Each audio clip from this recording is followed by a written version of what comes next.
Buenas, buenas, ¿cómo estamos? Hoy tenemos un invitado súper especial, muy querido para todo el ambiente liberal, libertario paraguayo, el doctor Víctor Pavón. Buen día, doctor, ¿cómo estás? ¿Todo bien?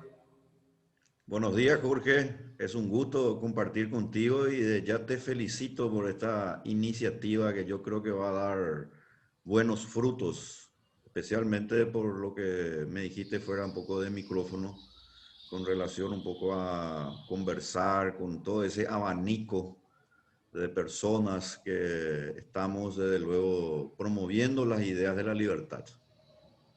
Sí, sí, sí, necesitamos hacer algo porque el enemigo, la izquierda del Estado, avanza sin parar, no nos perdona. Te descuidas, Así está en tu es. bolsillo, está en tu mesa, hasta está en tu cama. Así mismo, es tal cual. Esta es una batalla que no hay que nunca bajar la guardia porque, como bien dijiste, están en todas partes. Y lo peor de todo es que siempre vienen con buenas intenciones, que es lo peor de todo. Se venden como las ovejitas blanquitas y había sido son feroz lobos. Claro, viste que el problema que tenemos pues es la idea de que lo políticamente correcto tiene que ser aceptado.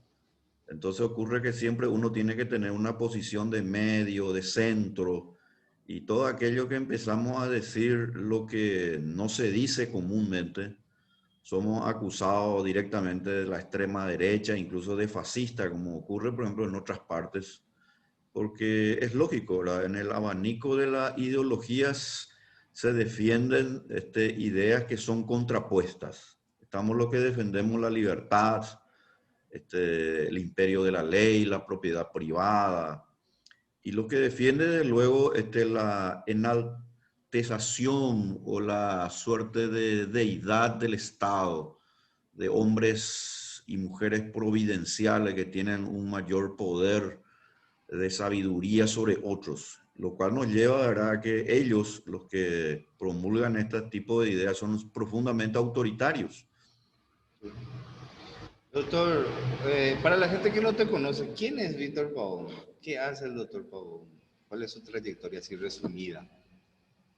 Y yo soy abogado, economista, trabajo en el sector privado, hago asesorías, soy docente universitario y estoy también en los medios de comunicación, en varios medios, colaborando con artículos editoriales y con programas, por ejemplo, ahora mismo en televisión, una en ABC. Tengo un comentario y otra, un programa Libres para Elegir, donde también estamos en canal Unicanal. Doctor, decime un poco, ¿el doctor Pavón nació liberal o se hizo liberal por el camino? ¿Cuál fue más o menos la historia del liberalismo contigo? Buena pregunta, Jorge. O sea que me gusta mucho porque esa es la manera de comprender también cómo una persona va modificando y encontrando lo que se denomina una fuente de inspiración para sus vidas. Yo debo decir que muy temprano tuve la influencia de mi padre. Él era un dirigente liberal en Concepción que enseñó. Yo después me di cuenta por sus escritos y por lo que hablaba con él cuando tenía 12, 14 años, que él fue el que empezó a hablar de la relación entre el liberalismo y el cristianismo. Y era, por supuesto, una vertiente que hoy obviamente está muy desarrollada con, por ejemplo, Robert Sirico, la escuela que habla de esa, que no hay una forma de desatender las bases filosóficas judeocristianas con el liberalismo. Y esa fue mi primera fuente, digamos, de inspiración, desde luego. Y desde luego no puedo yo olvidarme que la tremenda influencia que han tenido Porfirio Cristaldo Ayala y Alberto Venegas Lynch. Ujú. De parte de Porfirio Cristaldo Ayala, porque tuve la honra, el honor, ¿verdad?, de que él me dispensara su amistad y todos los sábados, durante muchos años, todos los sábados iba a su casa, conversábamos y era sin darme cuenta, era como una clase en la cual en la conversación nosotros intercambiábamos ideas como él era una persona muy ya versada en la escuela austríaca, incluso te estoy hablando de la década del 90, desde luego que eso fue una fuente importante también de inspiración. Ujú. Y primero mi padre, luego por supuesto Porfirio Cristaldo Ayala, mi padre Zoilo Pavón Pérez, Porfirio Cristaldo Ayala y Alberto Venegas Lynch, quien yo siempre le digo maestro, porque en primer lugar yo leí el libro de su padre, un libro pero extraordinario que es Alberto Venegas Lynch padre, que a propósito fue el que le llevó a Mises, a Hayek, nada más y nada menos que a la Argentina. Fue el promotor de lo que se denomina el reencuentro con las ideas del liberalismo que ya estaban también en decadencia en Argentina y que Alberto Venegas Lynch padre lo vuelve a instaurar en ese país. Y luego Alberto Venegas Lynch, hijo de luego, lo leí mucho, leí casi todos sus libros, hasta que incluso fue mi profesor en la maestría de economía, en la cual tuve la honra de ser su alumno. De manera que su impronta también fue realmente muy provechosa.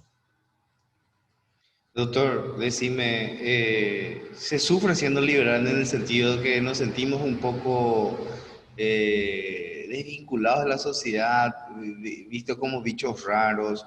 Y obviamente que se pierden muchas oportunidades, ¿verdad? Porque ser liberal significa ser coherente y decir cosas que la gente, mucha, pero mucha gente no quiere escuchar, ¿verdad? ¿Cómo te sentí en ese aspecto, doctor? Muchas puertas probablemente se te habían cerrado o se te están cerrando por mantener estos principios. Eh, una cuestión que nosotros no podemos soslayar es que cuando uno habla de la libertad, de la propiedad privada, de la iniciativa, está hablando de una tradición, primero cultural, política y económica, que no ha sido muy aceptada, desde luego, en los países como en los nuestros, los países subdesarrollados, que por cierto por eso son de subdesarrollados. Entonces, uno cuando tiene una posición así muy firme, muy coherente, la gente empieza a mirarte como una suerte de adversario. Y desde luego también debo decir que también con entrañable posibilidades de abrir oportunidades de amistad.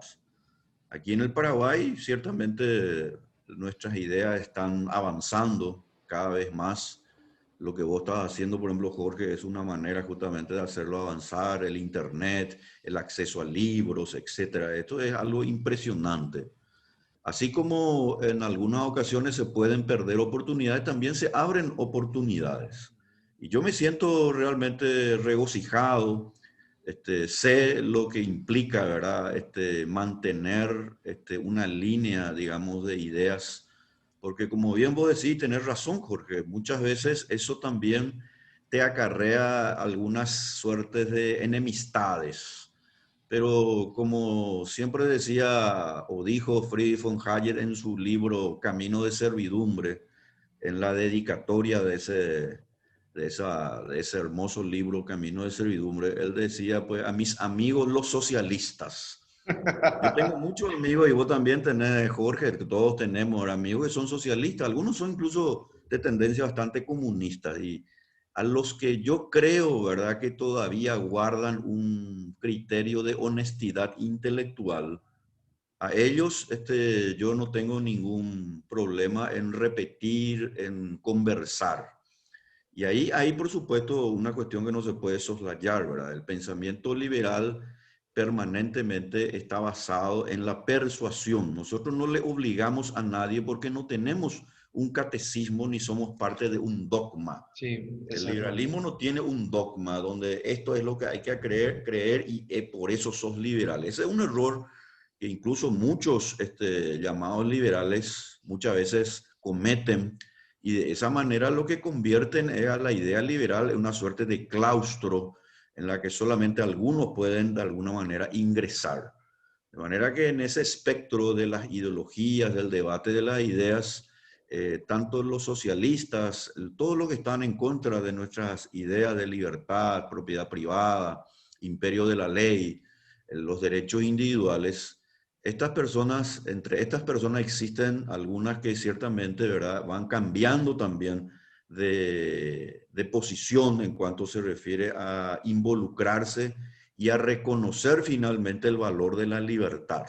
Y yo tengo varias anécdotas, varios ejemplos de ello, alumnos en la facultad, otras personas incluso mayores que yo, otros muy jóvenes, que al principio, no porque eran precisamente socialistas o comunistas, sino que porque les faltaba probablemente una metodología explicativa más sencilla sobre el valor que tiene la libertad, el imperio de la ley, la propiedad privada en la sociedad libre. Les faltaba un poco reconocer. Entonces cuando uno, y suelo hacer cada tanto, ¿verdad? Recomendar libros, yo le digo a la gente, te recomiendo este libro y cualquier cosa. Entonces, prácticamente yo debo decir que todos los días me están escribiendo por el inbox, por el internet, etcétera, ¿verdad? WhatsApp. Personas que me dicen, ¿qué usted piensa sobre tal libro? ¿Qué piensa sobre esta frase? Algunas son fáciles de contestar, otras, por supuesto, no son tan fáciles. Hay que dar un poco de tiempo. Y obviamente, como bien vos sabés, Jorge, que hiciste también y tenés así programas de promoción de nuestras ideas, hay cuestiones que son más fáciles de explicar y otras que requieren lo que se denomina una línea argumentativa, porque hay que partir de lo que se llama un sustrato filosófico. Sí. No se pueden entender ciertos fenómenos sociales, por ejemplo, la escuela austríaca, en cuanto se refiere a los ciclos económicos. Pongo nomás ese ejemplo. Uno, en primer lugar, no entiende la acción humana. Pero al entender la acción humana, nosotros tenemos que explicar un poco qué es el individuo en cuanto a su relación en la sociedad con los demás y con el Estado. Entonces ahí tenemos que apelar a nuestros grandes esclarecedores, von Mises, Hayek, desde luego, ¿verdad? Que serían para mí mis dos grandes referencias, que por supuesto no son los únicos, y a otros más, ¿verdad? Alexis de Tocqueville, Democracia en América, para observar un poco cómo funciona realmente una sociedad, porque una cosa es el mundo que nosotros queremos y que estoy seguro todos bregamos, que es una libertad prácticamente basada en el respeto profundo de los demás. Ese es nuestro gran ideal. Pero una sociedad conformada básicamente en un Estado, en una organización política y jurídica, debe también entender que no todos estamos de acuerdo con una línea de exposición como la que estamos hablando. En consecuencia, tenemos que buscar alguna suerte de acuerdos. Y en ese libro, Democracia en América, precisamente de Alexis de Tocqueville, él nos muestra cómo se surgió lo que hoy es los Estados Unidos. Surgió también porque los intereses contrapuestos que existen en toda sociedad, de individuos, de corporaciones, de asociaciones, requieren de una suerte de consenso. ¿Por qué? Porque no todos vamos a pensar de igual o similarmente. Hay que ceder en algún punto, doctor. Hay que ceder en algún punto. Y yo más bien creo, antes que ceder, diría yo, Jorge, encontrar un punto de consenso donde nosotros nos digamos los seres humanos que en base a esta piedra filosofal nosotros podemos ir construyendo algo mejor. Y lo que se probó en términos históricos es que la libertad necesita de un marco institucional. Eso ya lo probó, como bien vos sabés, Jorge, para lo que nos están escuchando. Eso lo probó de una manera extraordinaria. Ya el liberalismo clásico ya lo habló Karl Menger, ya lo habló Mises, ya lo habló Hayek, ya lo habló Ronald Coase con el tema de todo lo que se refiere a la externalidad, ya lo habló James Buchanan con el tema de desmitificar a la política, los grandes premios Nobel últimamente y desde luego los clásicos. Pero yo quiero ir sobre algo mucho más importante y que nosotros no tenemos que perder de vista. La base filosófica de la libertad está en la constitución de la libertad. Ese es el ámbito donde nosotros tenemos que unirnos. ¿Y cuál es el ámbito de la filosofía en base a la constitución de la libertad? Que ese documento llamado constitución, que puede estar no escrito como ocurre en Inglaterra, porque la mejor constitución del mundo es la de Inglaterra, pero sin embargo no existe, pero implica por eso mismo la necesidad de lograr ese consenso en base a que es preferible, por ejemplo, la colaboración voluntaria entre las personas antes que la coerción, que no es necesaria, por ejemplo, el uso de la fuerza para que las personas puedan lograr la división del trabajo, elevar la producción, la productividad, elevar la innovación, la creatividad, que solamente eso se puede hacer en un ambiente de libertad Sí. donde eso pueda estar garantizado precisamente por la Constitución, que es la Constitución de la Libertad, que como sabemos no estaba escrita en Inglaterra primigeniamente, pero luego ya fue necesario con la Constitución americana, norteamericana de 1787, siempre tomando en cuenta que desde luego toda obra humana, desde luego, es perfectible. No existe Claro. la perfección. El ser humano, por naturaleza misma, somos imperfectos. Y como decía un gran pensador, James Madison, los hombres no son ángeles, precisamente uno de los padres fundadores, es que nosotros necesitamos de este marco institucional, porque si no, pues estaríamos viviendo nosotros en una suerte de burbuja, topos uranos, donde finalmente vamos a tener que irnos al desierto a vivir. No, nosotros tenemos que vivir con aquellos que también piensan diferente, pero eso Sí, sí, nosotros no estamos dispuestos, y esa es una posición personal, no estamos dispuestos a mostrar la otra mejilla para que los adversarios puedan avanzar contra sí, nuestras libertades. sí, Nosotros tenemos el legítimo derecho a la defensa. sí, Y este legítimo derecho a la defensa es un principio moral, porque nuestros derechos individuales provienen de Dios. Y si provienen de Dios, son sagrados. Y si uno no es creyente, pues proviene, digamos, de la evolución. Pero los mismos son sagrados porque hacen a la categoría inmanente del sí. ser humano. Está en el Si nosotros ADN humano desprovemos, eso, doctor. Está en el ADN humano. claro, Sí, porque si nosotros sacáramos esa categoría de superioridad moral del individuo sobre el Estado, pues sencillamente nosotros lo que estaríamos es creando no al ciudadano hombre libre y ciudadano, sino que al ciudadano sumiso, dócil y esclavo. Porque ese es el problema que tenemos ahora, Jorge.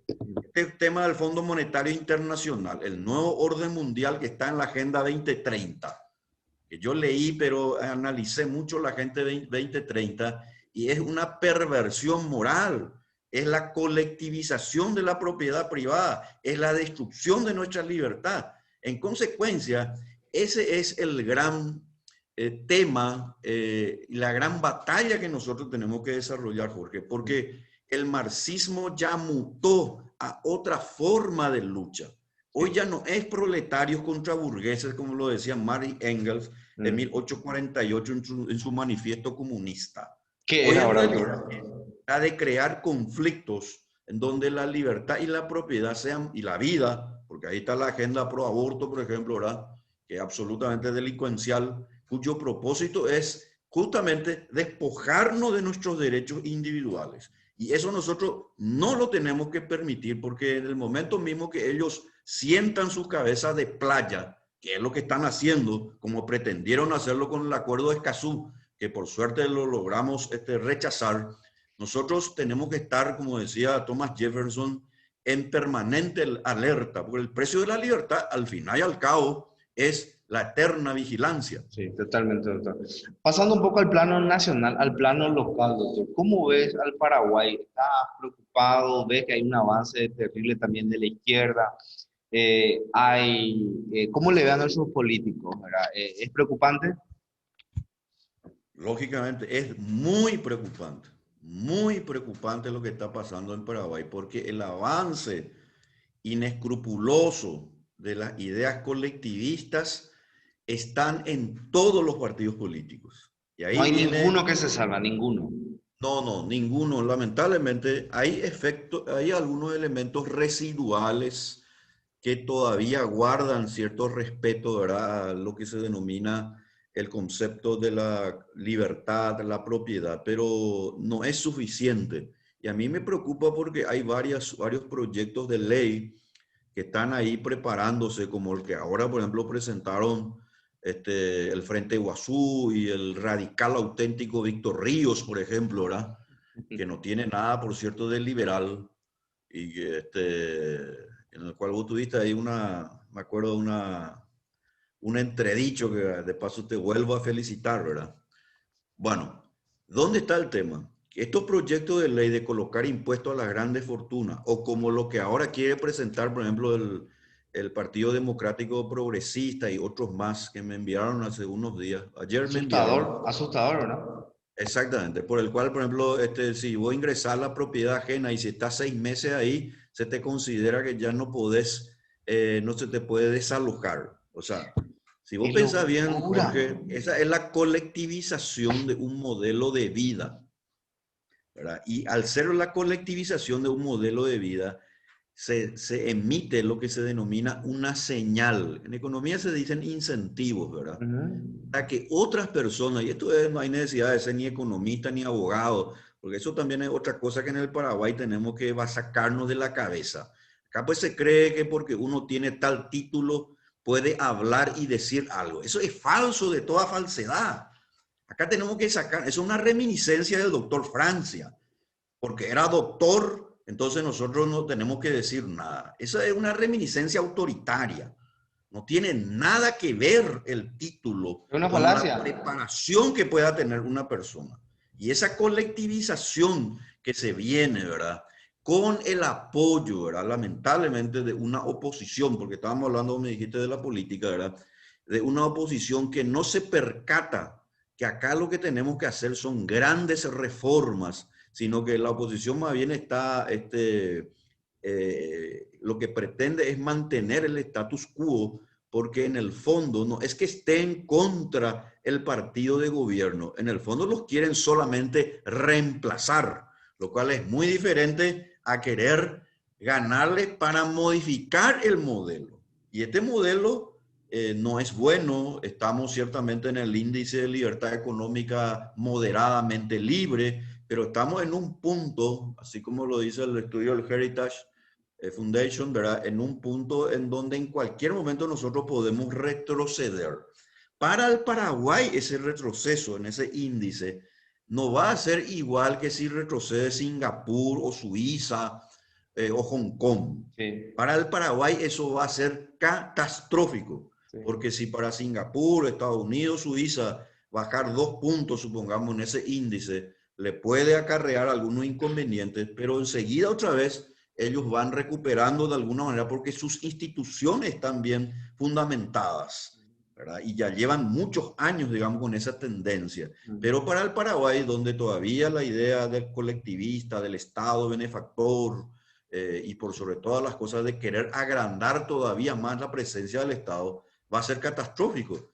Y te comento nomás ahí, Jorge, y que quede grabado, porque yo suelo decir eso, acá se está preparando y la pandemia es apenas un efecto residual de algo peor que se va a venir. Acá se viene una pandemia de más estatismo, de más colectivismo, de más socialismo, de más tendencia autoritaria. El nuevo fascismo, que yo escribí en mi libro justamente Ensayo sobre la libertad y república hace 3 años atrás, donde le titulé justamente uno de los subcapítulos, El nuevo fascismo. Y no es que me quiera considerar Nostradamus, pero los hechos me fueron dando la razón. Todos aquí los llamados demócratas, en realidad, son todos de boca para afuera, porque en el fondo son profundamente autoritarios. Cuando ellos quieren alzarse contra la libertad y la propiedad, como son estos proyectos que hemos citado, por citar solamente algunos, ¿verdad? Sí. O lo que es la resolución Presentado por 90 el de la Partido Comisión Unitaria de Demócrata. Educación. Presentado ¿Cómo por el dijiste, partido Jorge? de... No, presentado el proyecto de ley que deja en jaque a toda propiedad privada. Fue presentado por un partido demócrata. Imagínate. O sea, las palabras y los Claro. conceptos ya están totalmente tergiversados. No, Ya están se todos desnaturalizó. desvirtuados. Acá pues si nosotros no recuperamos la noción del significado de las palabras, porque por una cuestión neurolingüística pues sabemos que las palabras y sus significados importan. Solamente aquellos que hablan, ¿verdad?, de una suerte de ideología y que afecta también al idioma, en vez de decir todas o todo, dicen todes, son los que quieren subvertir el orden natural de la lingüística. En Sí, consecuencia, ocurre que cuando en otros países, y acá cerca nomás en Argentina, ¿verdad?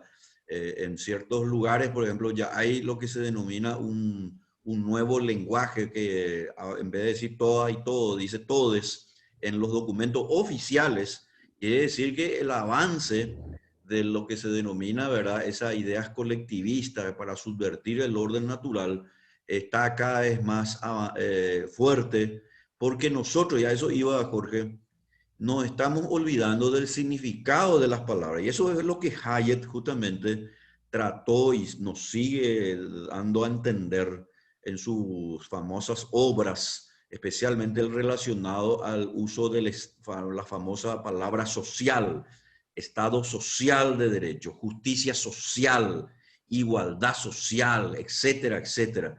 Todos esos adjetivos calificativos, social, en realidad proviene, como sabemos, de los filósofos fabianos, justamente para desacreditar la noción clásica del liberalismo, ¿verdad? Donde la justicia debe ser la justicia y no justicia social. El Estado, en todo caso, es el Estado de derecho, el rule of law, pero no el Estado social. Y ese adjetivo no es un adjetivo así que baladí, superficial. Forma parte de una cosmovisión filosófica, política, económica, ciertamente, que penetra en la educación.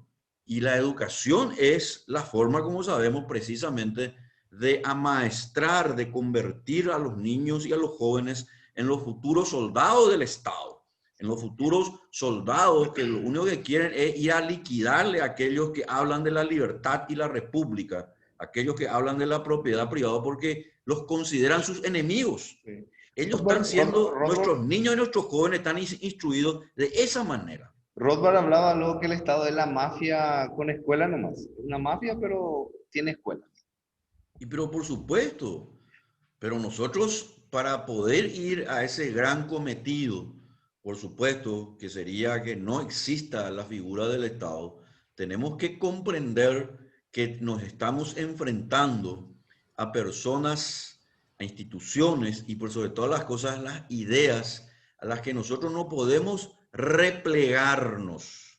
Porque ese es muchas veces el problema en la lucha, en la batalla de las ideas. Replegarnos y decir que la existencia del Estado ya no debería ser desconsiderada, muchas veces, estratégicamente hablando, ¿verdad?, hace que lo que se denomina la alfombra roja, nosotros la tengamos que tender precisamente a nuestros adversarios. Y ellos avanzan en la medida en que nosotros no les enfrentemos. Por eso es que los pensadores clásicos idearon correctamente la noción del constitucionalismo. La noción del constitucionalismo no es una imposición como algunos creen, es una adopción basada en el principio del orden espontáneo, donde nosotros en un momento dado nos percatamos que en lugar del constructivismo de crear una nueva sociedad de acuerdo a los designios de algunos, lo que tenemos que es llegar a un acuerdo que estábamos hablando al comienzo, Jorge, por el cual nosotros lleguemos a ciertos consensos para poder convivir en paz, porque nuestras vidas biológicas son absolutamente limitadas, pero los que vienen detrás nuestros, ¿verdad? Nuestras familias, los niños y los jóvenes, tienen que saber también que nosotros necesitamos de un ambiente institucional. Y ese ambiente institucional que está probado, no es que una cuestión, una utopía, está probado que la libertad económica, el Estado de Derecho, la libre competencia, el imperio de la ley, una administración de justicia, ¿verdad?, que vaya desplegándose cada vez más del Estado a través de resoluciones privadas, como sería, por ejemplo, la conciliación y el arbitraje, que son soluciones privadas, son las mejores tendencias para preservar la civilización occidental. No Muy fuerte eso. solamente la democracia liberal en sí, sino que Sí, la civilización misma. muy fuerte eso, muy impactante lo que decía, doctor. ¿Verdad? Es al todo o nada, hay que irse, o si no se pierde todo tanto trabajo realizado por nuestros abuelos, por nuestros padres. Se puede Así ir mismo. todo, se puede ir todo a la vez, como se dice. Doctor, el Movimiento por la Libertad y la República, ¿cómo va? Sí. ¿Cómo avanza? ¿Cuál es el proyecto? Es dificilísimo lo que están haciendo. No es fácil Es casi imposible. tener que sembrar semillas en el área de la política estrictamente. Mm, Yo reconozco y siempre reconocí con la gente que hablé, yo siempre supe que ese era un gran inconveniente, un escollo, porque si ya es digamos, una cuestión que nos lleva tiempo, dedicación, paciencia, el hecho de promover nuestras ideas en el ámbito académico, como lo estamos haciendo, desde el punto de vista político, donde hay que organizarnos para proponer reformas, porque ese es el propósito del movimiento, no es nada fácil. En consecuencia, el movimiento Libertad y República nace con el propósito de constituirse en un partido político. Y ahora ya presentamos en el Tribunal Electoral las 100 firmas, pero ahora viene algo que lamentablemente el propio sistema electoral paraguayo hace de que sea un obstáculo para que organizaciones como la nuestra puedan constituirse en un partido político, porque la ley electoral nos pide 12.000 firmas. 12.000 firmas y 4 cabeceras departamentales para lograr lo que se denomina la membresía como partido político y presentar candidaturas. El propósito del movimiento, desde luego, es presentar candidatura en el 2023. Yo no sé si vamos a lograr ese cometido en cuanto a que se pueda constituir en un partido. Probablemente pueda ser un movimiento regional o un partido.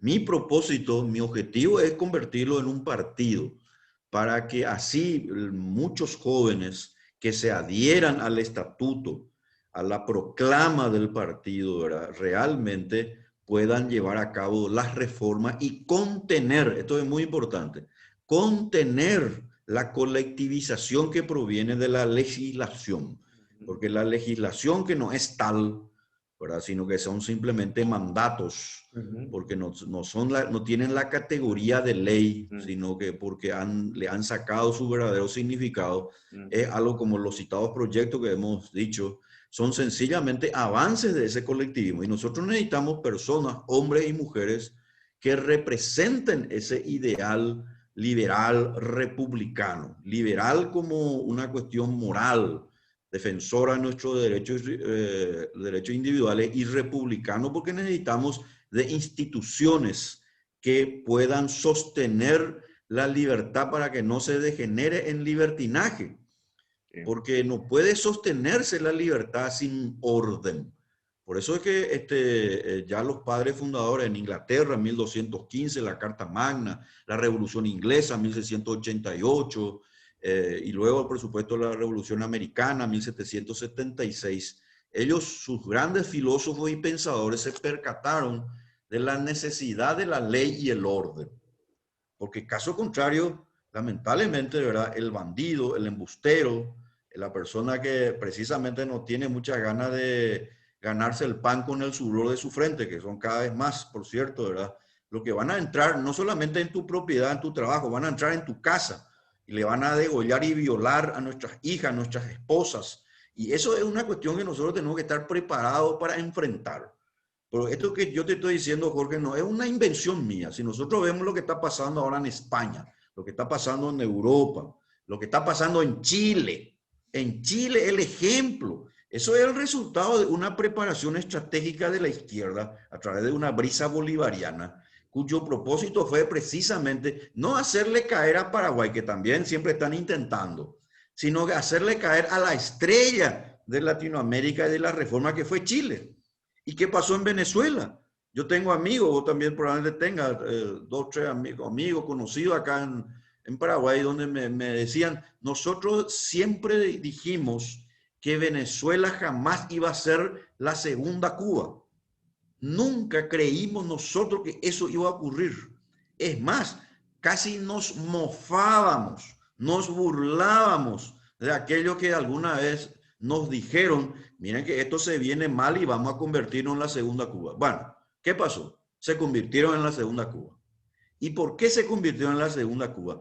Porque no hubo una contención filosófica, política y económica para que nosotros, para que las personas en aquel momento, en ese lugar, puedan contener la influencia del populismo.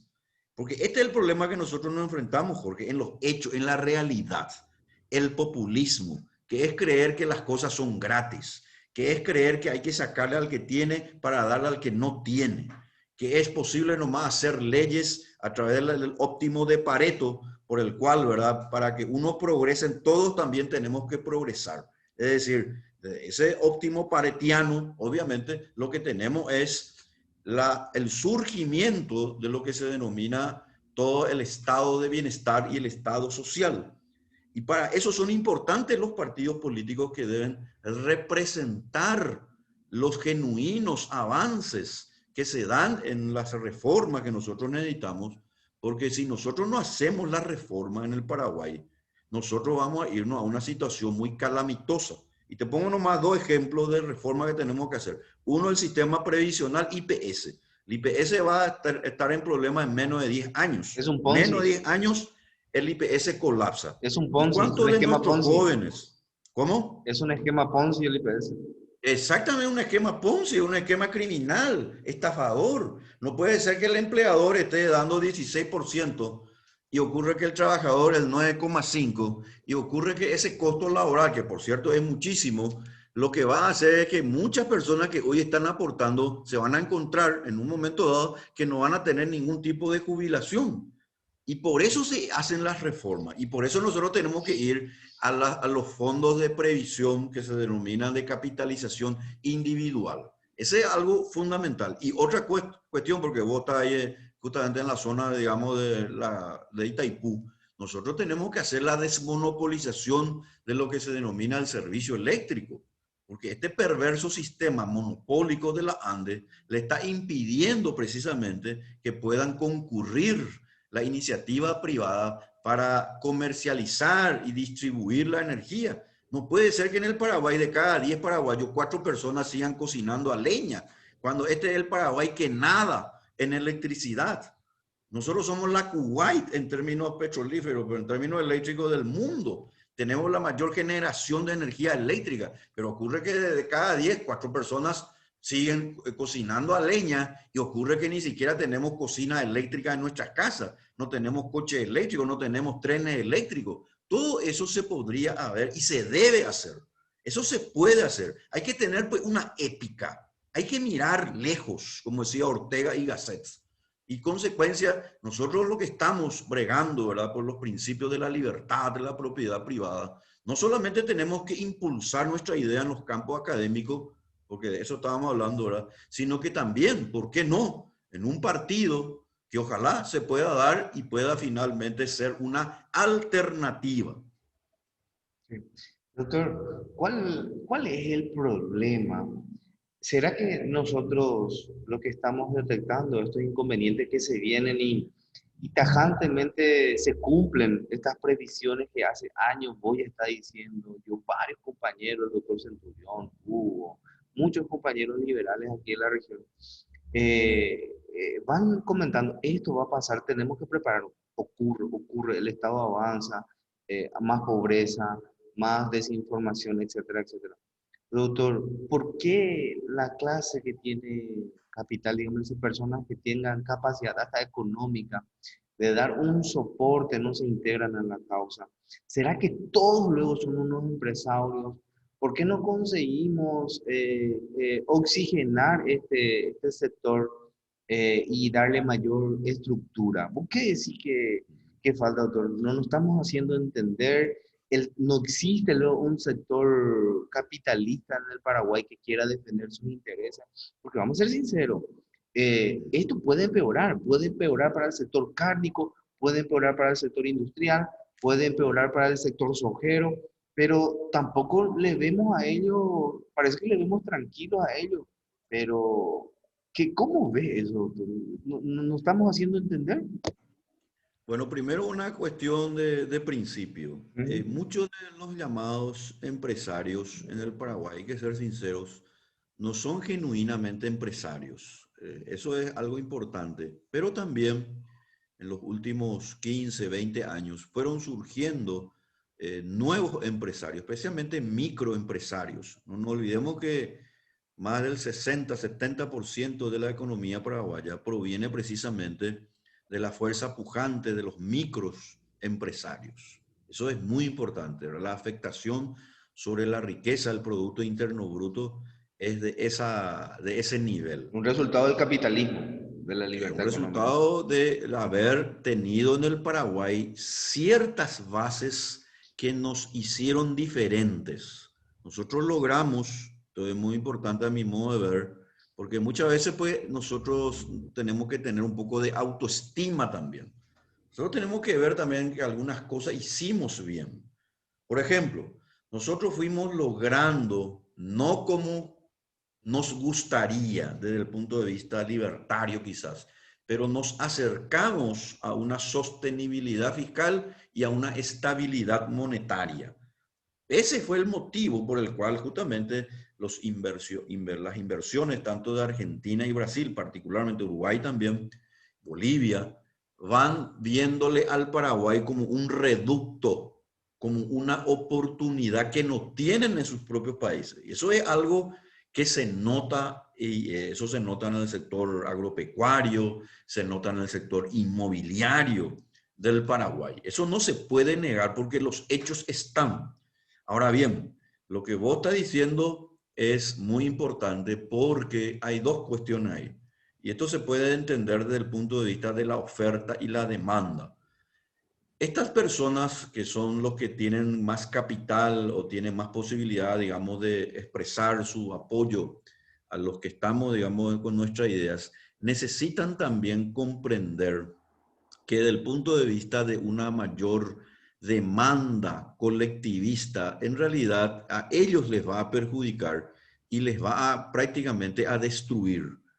Esa explicación de esa cada vez más fuerza que se está viniendo es la que nos falta a nosotros comunicar, porque no todas las personas entienden que las leyes con buenas intenciones, por más buenas que tengan, finalmente son peligrosas.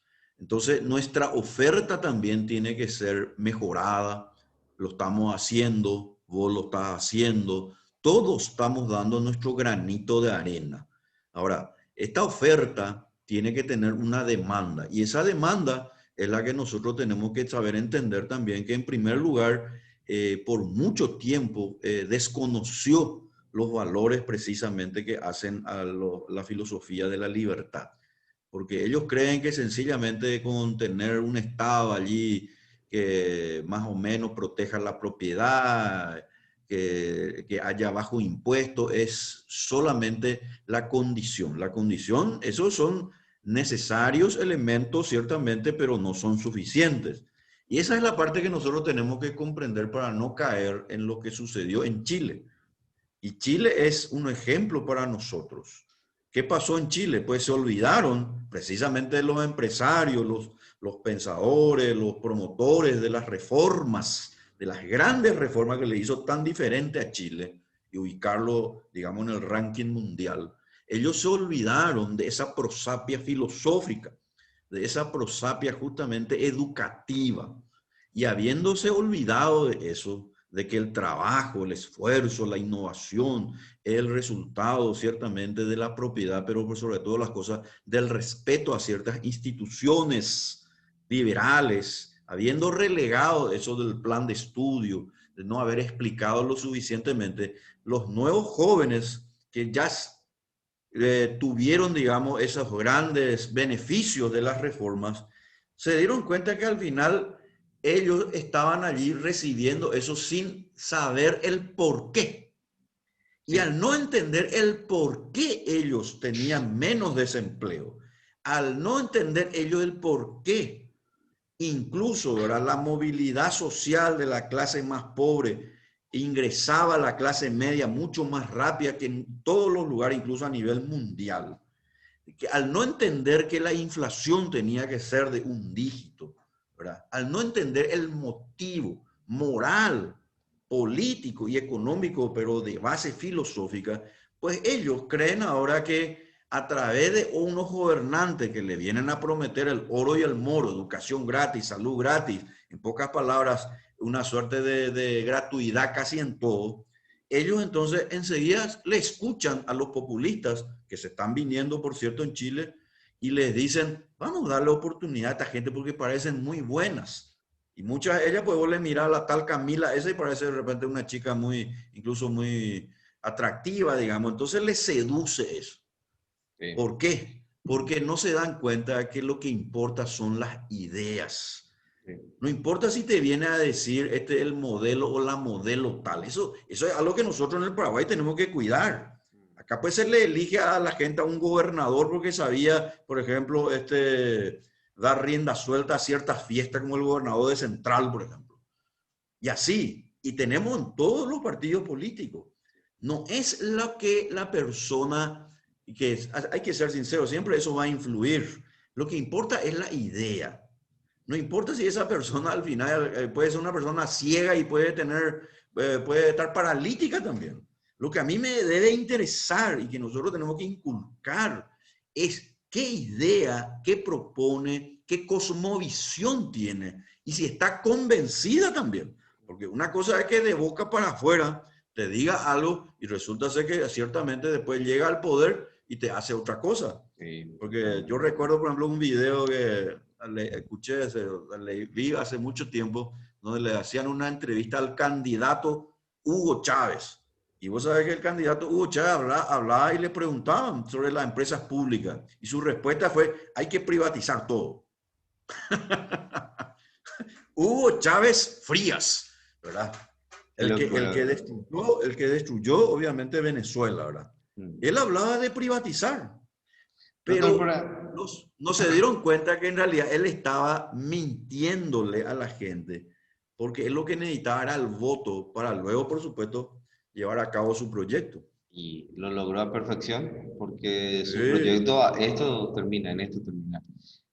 Doctor, para ir cerrando, ¿cómo ves la economía paraguaya ahora mismo y cómo lo ves a futuro? O sea, ¿cuál es un análisis corto y económico? Porque es un sector también que lo maneja muy bien, uno de los mejores, Sí, me parece. la economía paraguaya va a caer ciertamente en términos del PIB en menor porcentaje que los demás países, especialmente de la región. Pero eso se puede resumir con una frase, mal de mucho consuelo de tontos. El Paraguay en realidad no debió haber caído ni siquiera un porcentaje de su escuálido ya PIB, ¿verdad? Por cierto, ¿verdad? Porque el Paraguay tiene que crecer al 6-7% por lo bajo y seguimos creciendo al 3-4%, porque las condiciones exógenas de los precios de los commodities y con la enorme expansión monetaria que está haciendo la Reserva Federal de los Estados Unidos, se viene otro escenario internacional y un escenario internacional de profundo impacto sobre lo nacional. ¿Por qué?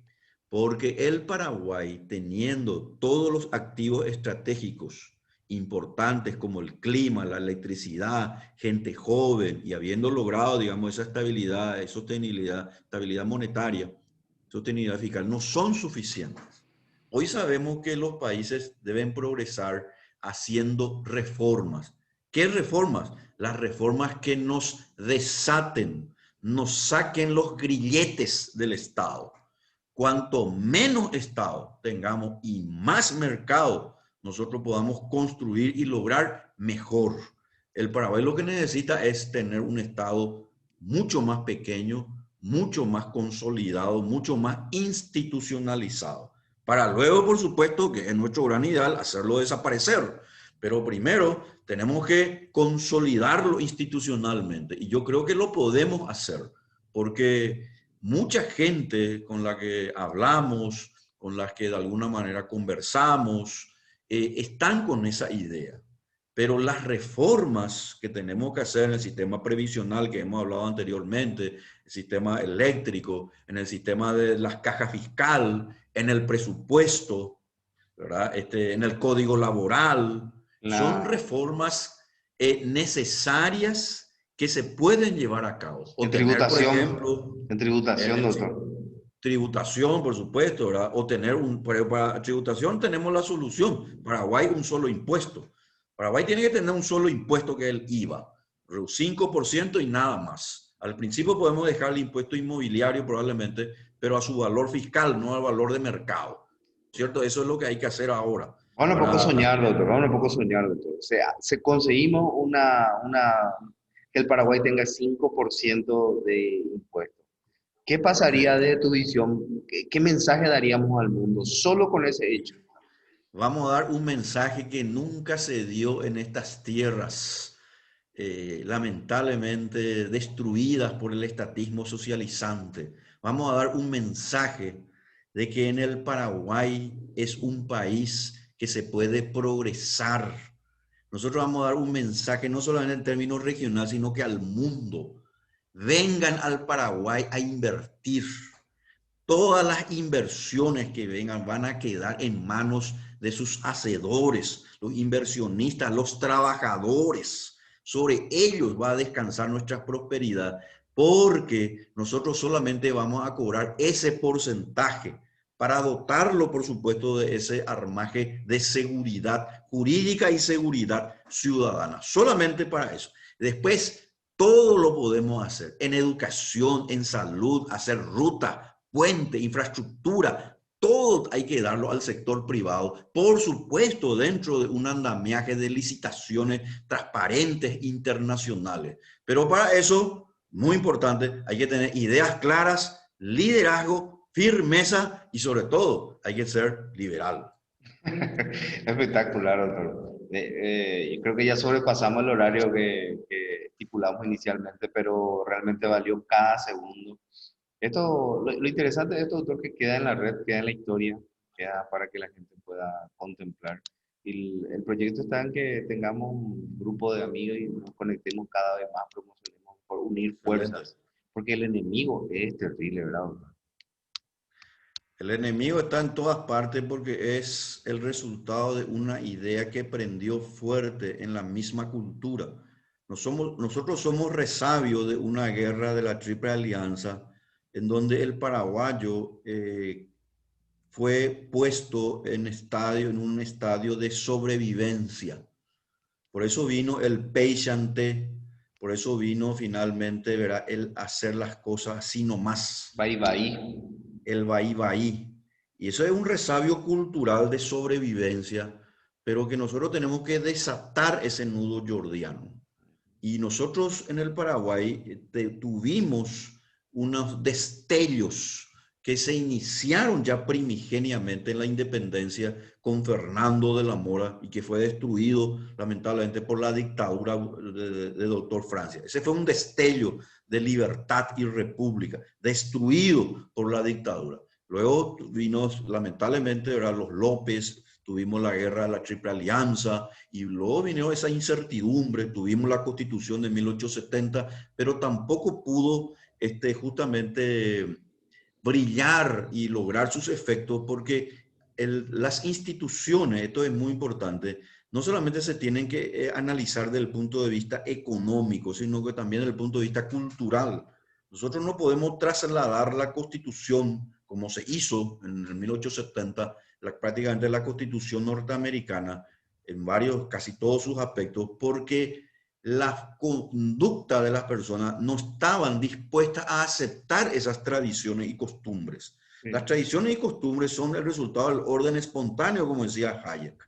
Consecuencia, o como dice bien Montesquieu también, ¿verdad? Las leyes hay que tomarlo en cuenta de acuerdo al contexto en donde están, pero preservando siempre nuestros derechos individuales. Y Ujú. después, por supuesto, vino, ¿verdad?, todo lo que se denomina esa incertidumbre del siglo XX, después ya nuevamente, en menos de 40 años, lamentablemente, otra guerra internacional, y ahí hubo otro destello, ¿verdad?, un poco antes de la guerra con Eligio Ayala, Eusebio Ayala, que eran intentos por lograr una sociedad más libre.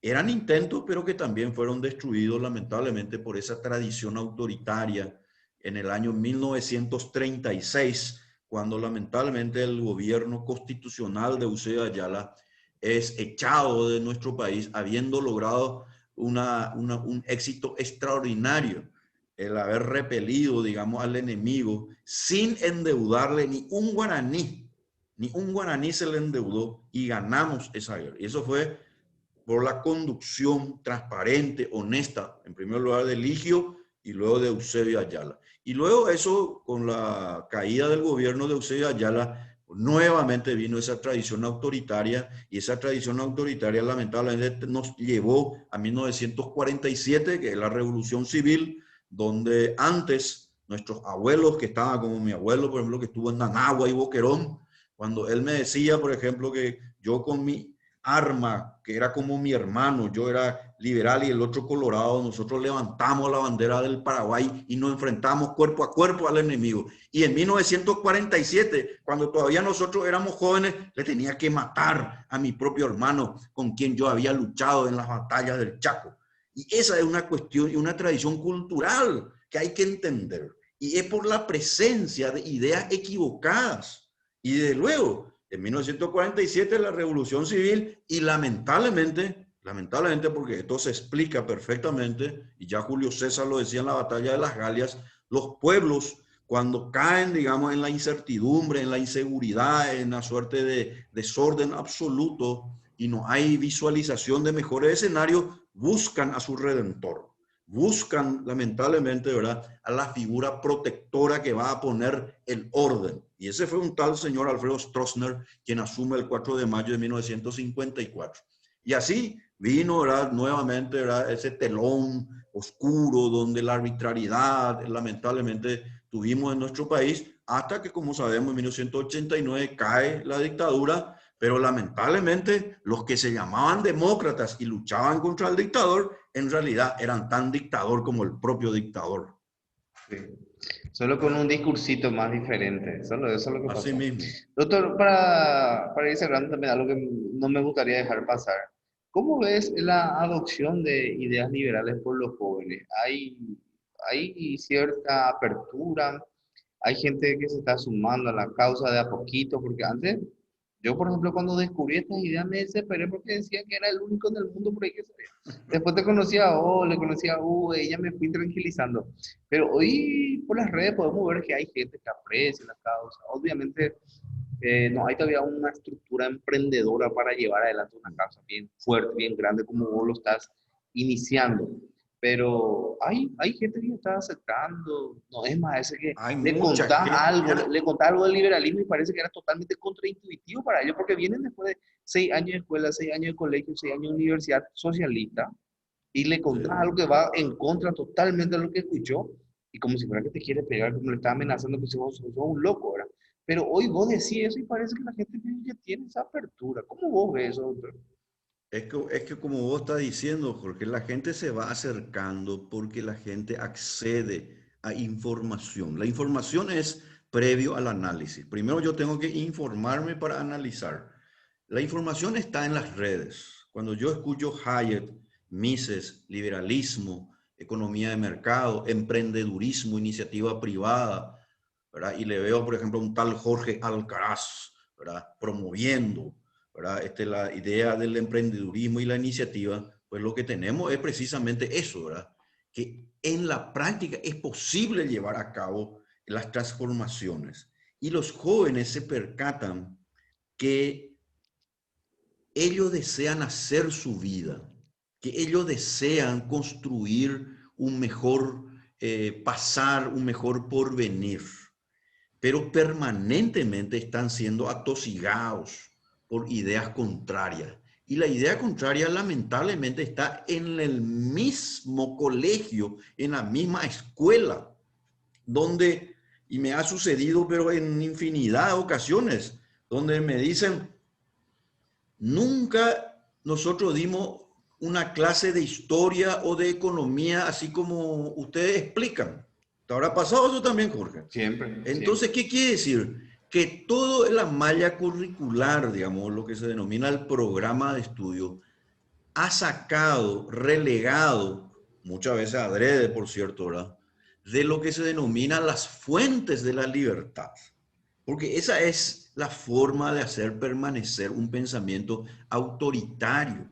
Por eso el doctor Francia cerró el Real Seminario de San Carlos. Por eso el doctor Francia le liquidó a todos los próceres. Por eso no quiso que Fernando de la Mora, ¿verdad?, siga hablando con el pueblo para explicarle que la república es mejor que la dictadura. Y que desde luego, eso es algo que nosotros tenemos que comprender, porque si nosotros no nos dirigimos a los jóvenes, si nosotros no le dejamos un legado a los jóvenes para que ellos levanten esta bandera que nosotros estamos levantando, pues nuestra tarea no habrá sido la que realmente nosotros hubiéramos querido. Pero soy muy optimista, Jorge, y con Sí. eso me despido. Doctor, ¿vos estás en las redes sociales? Personalmente soy muy optimista, estoy contento, sé que no es fácil, a veces uno recibe palo de aquí para allá, pero hay que seguir predicando como Juan el Bautista. Sí. Doctor, la gente te encuentra en las redes sociales, en el Instagram, Sí, sí, sí. en la... Por fortuna estamos en todas las redes, Instagram, Facebook, Twitter, Sí, que es este, importantísimo, importantísimo. sí, sí, Y, Telegram. Telegram, ¿estás Sí, sí. en ABC de vez en cuando, los En domingos? la ABC estoy escribiendo los domingos, también escribo algunos editoriales, estoy en los miércoles, ahora por ejemplo a la tarde, en un programa de televisión donde tengo un comentario, los Ujú, domingos a las 7 de la noche en Libres para Elegir, ujú. y permanentemente estamos, digamos, tratando precisamente de un poco de visualizar nuestras ideas, Mm. en la que por supuesto, ¿verdad?, muchas personas, algunas como vos y otras que todos conocemos y otros anónimos. Eso quiero señalar también. Hay muchas personas a las cuales quizás no se las visualice mucho, pero están haciendo un gran esfuerzo por el que el hecho nomás de decir que están a favor de la libertad y que quieren ser emprendedores, eso ya es un gran logro, Sí. porque se predica con el ejemplo también. A veces un simple me gusta a una publicación te da una motivación también, doctor. Por supuesto, uno espera que cuando uno diga haya 1000 likes, por ejemplo, ¿verdad? Muchísimas gracias, doctor, por el tiempo y bueno, seguimos luchando. Al contrario, Jorge, te agradezco mucho la oportunidad y estamos siempre para seguir bregando e impulsando la entrañable y fascinante tarea de la filosofía de la libertad. Un abrazo. Chao, chao. Igualmente, abrazo.